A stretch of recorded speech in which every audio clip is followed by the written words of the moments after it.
E ovviamente fischia qua, dove finisce 2-2 tra Parma e Inter. Ci siamo fatti rimontare dal 2-0 nel primo tempo. Nel secondo tempo l'Inter è praticamente sparita. Bernabé e Ondrejka pareggiano dopo le reti di Darmian e Marcus Thuram. Una grandissima occasione che l'Inter butta via a Parma su un campo difficile contro una squadra che Christian Chivu ha rimesso veramente in sesto e rilanciato veramente alla grande. Oggi l'Inter butta via una grandissima opportunità con il Napoli impegnato poi lunedì a Bologna e oggi è Simo il classico esempio di come nel voler fare tanti ragionamenti, nel voler portare avanti l'Inter su più competizioni possibili, vai a pagare qualcosa, purtroppo. Se hai provato a partire forte nel primo tempo, si è visto un Inter che ci ha provato nel primo tempo con tanti tiri, tante occasioni, anche loro le hanno avute, anche loro hanno avuto 2 occasioni nel primo tempo con Sommer che è stato miracoloso, però ti ha riportato in vantaggio, un vantaggio che comunque era meritato, hai trovato il raddoppio sul 2-0,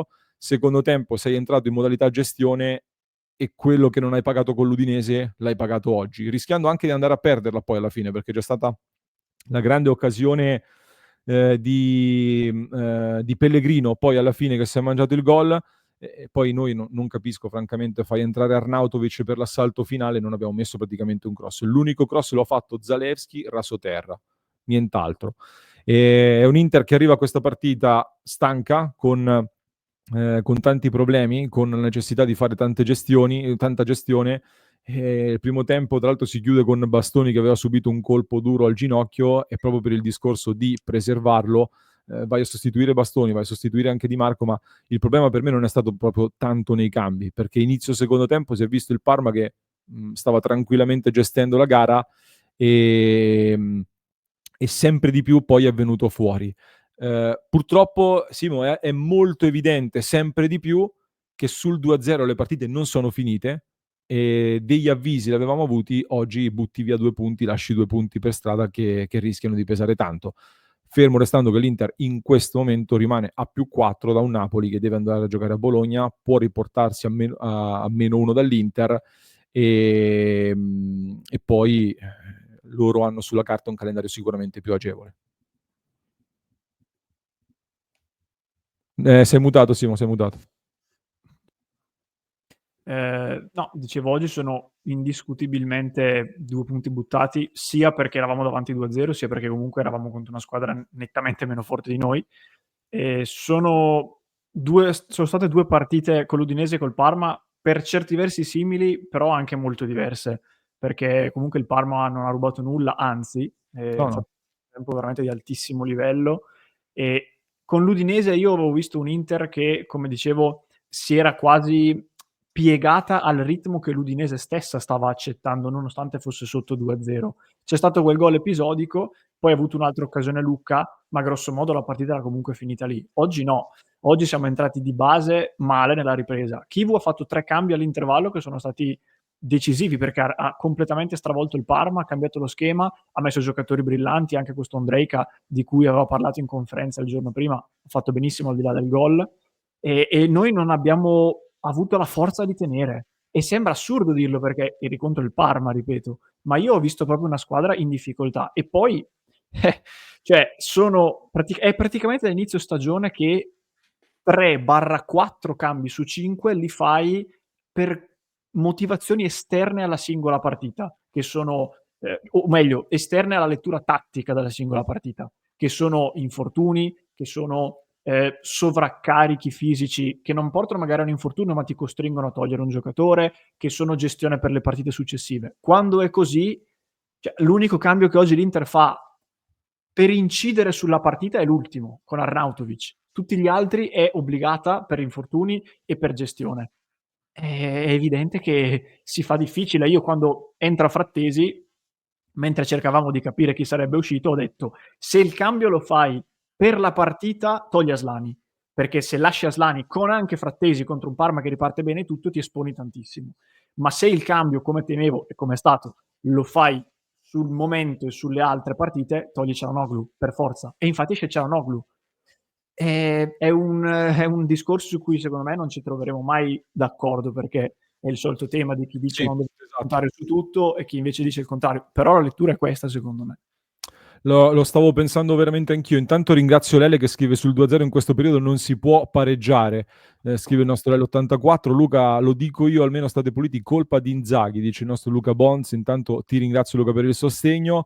Grazie EC che dice chi va in campo deve giocare, non riposarsi come è successo all'inizio del secondo tempo, chi ha bisogno di riposo in campo non ci va proprio. Secondo me il tema è proprio qua, perché da un lato capisco i tifosi che adesso sono arrabbiatissimi perché dicono la priorità assoluta deve essere solo e soltanto il campionato e quindi tutti i ragionamenti devono essere fatti in funzione di questa e solo questa partita. E allora se fai ragionamenti in questa ottica qua, Çalhanoğlu non esce mai. Non puoi lasciare in campo Frattesi, Aslani e Bissac che ti creano un buco nero difensivo abbastanza evidente dove il Parma poi ci ha fatto male.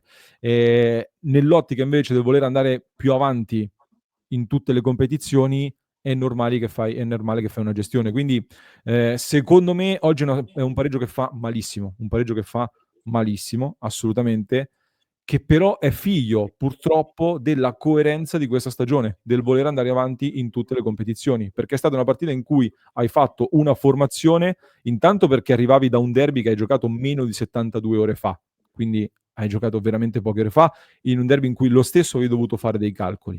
Vai in campo con l'assenza di Barella squalificato, Bastoni che ha preso un colpo, allora lo preservi precauzionalmente, sperando che non ci sia qualche altro problema che si porta dietro, proprio in vista della partita di martedì. E anche sui cambi, possiamo discutere sui cambi. Oggi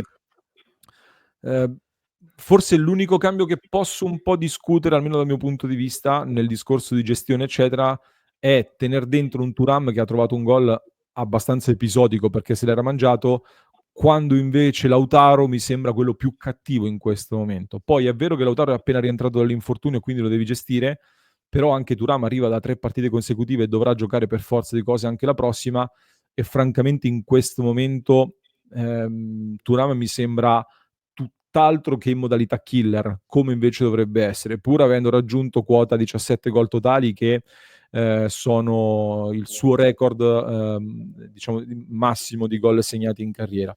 Perché tra i due, a parità di giocatori che camminano in campo, Lautaro è quello più cattivo secondo me e che quindi ti può dare anche quel qualcosa di più nella partita sporca. Francamente altre considerazioni, tante altre discussioni oggi sinceramente non le trovo perché sbagliata la formazione iniziale, sei andato in vantaggio su 2-0, ti sei mangiato dei gol clamorosi e potevi chiuderla nel primo tempo, ancora una volta non l'hai chiusa. Più che altro il tema che si pone magari è quando vuoi gestire la partita dovresti provare a cambiare qualcosa allora, cioè riuscire a gestire questo 3-5-2 con i soliti principi anche in un secondo tempo dove stai andando in difficoltà, probabilmente non lo puoi fare. Probabilmente non riesci a farlo, allora lì forse dovresti cambiare qualcosa. Su questa cosa posso essere anche d'accordo. Però anche qua adesso vedo tanti commenti, ragazzi, io continuo a dire, e parlate di triplete, parlate di triplete. Il triplete lo ha messo in bocca ai giocatori, lo stanno mettendo in bocca i giornalisti che continuano a spingere su quella cosa perché non vedono l'ora che fallisci un obiettivo per dirti vedete che avete fallito e parlavate di triplete. Sono chi è fuori dall'Inter che parla di triplete, i giocatori giustamente dicono sì, ci puntiamo, che devono dire no, facciamo schifo, profilo basso, vogliamo puntare alla Conference, poi dopo sfottiamo Conte perché dice che punta alla Conference, dobbiamo essere coerenti. Però visto che ci date il triplete, guardate che l'Inter del triplete nel finale pure ebbe tante difficoltà e proprio il voler andare avanti in tutte le competizioni ti porta a fare dei passi falsi che purtroppo possono far male. Quello di oggi fa malissimo perché era un turno in cui potevi potenzialmente crearti un vantaggio sul Napoli che avresti poi sfruttato come jolly, soprattutto più avanti nel trittico Bologna, Derby, Roma, per esempio, ti puoi giocare un jolly meglio dando una priorità anche alla Coppa Italia eventualmente. Però mentre ringrazio Gianni Magni per i beat, adesso leggiamo anche il commento, oggi è proprio la classica trappola in cui cadi perché sei troppo ambizioso. Sì, ma l'Inter del triplete perde lo scontro diretto con la Roma, che era la partita che dovevi vincere, punto e a capo, e lo perdi. Quindi, cioè, queste stagioni qui, quando tu fai una maratona lunga 38 partite di campionato con nel mezzo altre tappe di Champions, l'ha detto anche proprio Bastoni proprio nell'intervista recente alla Catalan, qualcosa mette in conto di non vincere. È ovvio che oggi è pesante perché era davanti 2-0 ed è pesante perché nella stessa giornata il Napoli ha l'ultima partita sulla carta, l'ultima partita in cui puoi sperare che perda dei punti. Ripeto, sulla carta, perché non è mai detta l'ultima parola. Non è che se affronti squadre deboli nelle ultime partite fai 3 punti, diciamo, assicurati. E oggi ne è la dimostrazione. Il Napoli poche settimane fa ha pareggiato con l'Udinese in casa, ha pareggiato col Venezia, cioè non è che adesso ogni volta che l'Inter non vince contro una squadra scarsa sembra la fine perché le altre devono fare per forza 8 vittorie consecutive. Calma, vediamo come va a finire. Oggi è brutta, ci dà un altro segnale legato anche alla capacità di gestione di questa squadra, che però anche qui è difficile, perché io sono d'accordo quando si dice non puoi giocare sempre con questi principi, con questo 3-5-2 fino alla fine se devi gestire. Vero, ma l'alternativa in alcune partite è stata il 5-4-1 tutti dietro. E se tu ti metti 5-4-1 tutti dietro a Parma e prendi comunque il 2-2, le critiche sono 400 volte più pesanti, perché ti dicono in caso col Parma fai il 5-4-1 e allora non se ne esce mai. Cioè è veramente tanto difficile, stiamo correndo sul filo del rasoio di una stagione dove basta un attimo per cadere, basta un attimo per rialzarsi. Adesso siamo tutti incazzati, siamo tutti delusi, cerchiamo di vederla nel complesso. Non per dire che se la guardiamo nel complesso è un buon risultato, naturalmente non lo è, Certo. però siamo comunque a +4, vediamo cosa fa il Napoli lunedì, turiamoci il naso e andiamo avanti. Io di sputare già il veleno come fanno in molti a un mese dalla fine della stagione al punto in cui siamo non mi sembra il caso. Anche perché vorrei non essere travisato o almeno vorrei essere compreso quando parlo. Poi ovviamente io sono sempre responsabile di quel che dico, non di quello che viene percepito. Per esempio anche qua Seba dice l'Inter del Tibet aveva altri giocatori, non possiamo fare paragoni. Refede dice stai scherzando, l'Inter di Mourinho aveva giocatori veri, non questi scappati di casa, ma solo i tuoi Milito, dobbiamo andare avanti. Il discorso è proprio questo, cioè a me adesso mi sto incazzando, nel senso il discorso è proprio questo. Se addirittura l'Inter del triplete in campionato finiva con delle partite e dei passi falsi dolorosi. Abbiamo vinto Figuriamoci all'ultima giornata. abbiamo vinto l'ultima giornata All'ultima giornata. davanti, cioè con 82 punti, che potenziale che l'Inter ha ancora. Quindi i paragoni non li sto facendo io, però se a maggior ragione se quell'Inter lì poteva incappare in dei risultati negativi, il Real Madrid può perdere col Valencia, che è il Real Madrid, dobbiamo accettare che se vuoi stare in corsa su tutti i fronti può capitare questo blackout, che per come è arrivato fa malissimo, fa arrabbiare, è pesante, è grave perché delle avvisaglie c'erano già state, però Francesco che mi dice voi siete stati felici di essere su tutti i fronti, io Francesco lo sono tuttora e io ho sempre detto che per me poi puoi non essere d'accordo e tu sei liberissimo di pensarla come preferisci, ognuno è liberissimo di pensarla come preferisce. Se si finisce a 0 titoli ma ci hai provato fino in fondo e sei arrivato ad un passo da tutto, io continuo a pensare che questa sia una stagione straordinaria, perché io non la considero una stagione solo sulla base di quanto vinci, perché per me, da interista e non da juventino, vincere non è l'unica cosa che conta, pur consapevole che agli occhi dei tifosi, agli occhi di tutti, se non vinci il campionato, immagino quella che sarà la discussione e lo capisco benissimo e lo rispetto, non lo condivido, posso non condividerlo. Gianni dice, io in 40 anni che seguo l'Inter ho visto miliardi di primi gol in Serie A, il gol della domenica, questo poi è una tradizione nostra, Gianni, veramente. Bisogna scegliere un obiettivo, non ci si può risparmiare tutte le partite in ottica della continuità, così non è difficile capire come finisce questa stagione, scrive Gianni. Stefan De Martin, grazie mille Stefan per il supporto, mandaci anche un messaggio se vuoi farci sapere la tua, intanto ti ringraziamo. Luca, grazie di cuore. Scegliendo di puntare a 3 obiettivi nel caso di fare mercato a gennaio, se levi Ciala di Marco Bastoni Lautaro, levi l'ossatura principale, punto. Sì, sul discorso mercato poi non riaprirei, ecco, una ferita già aperta, una discussione già aperta comunque sul tema mercato con le mani legate, con i giocatori che non sono voluti andare via e con tanti infortuni e stanchezza che si è accumulata non era semplice. Io poi continuo, a me ragazzi fa impazzire e continuo a ribadire, si continua a parlare di triplete, si continua a dire che ci sono 2 squadre, ragazzi, ma lo dicono gli anti-interisti queste cose, ma lo volete capire o no? Chi è?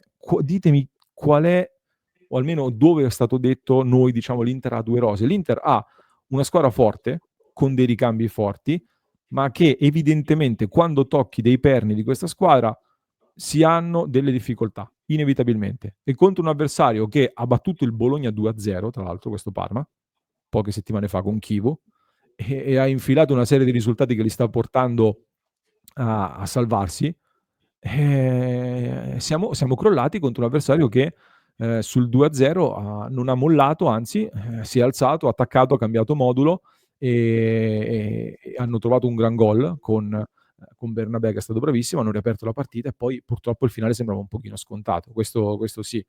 Questa è un po' la sintesi, però ripeto, per me oggi è l'esempio di passaggi a vuoto del quando vuoi provare a fare troppo, qualcosina purtroppo ti capita di lasciare per strada. Io Ma se vuoi chiudere tu, Simo.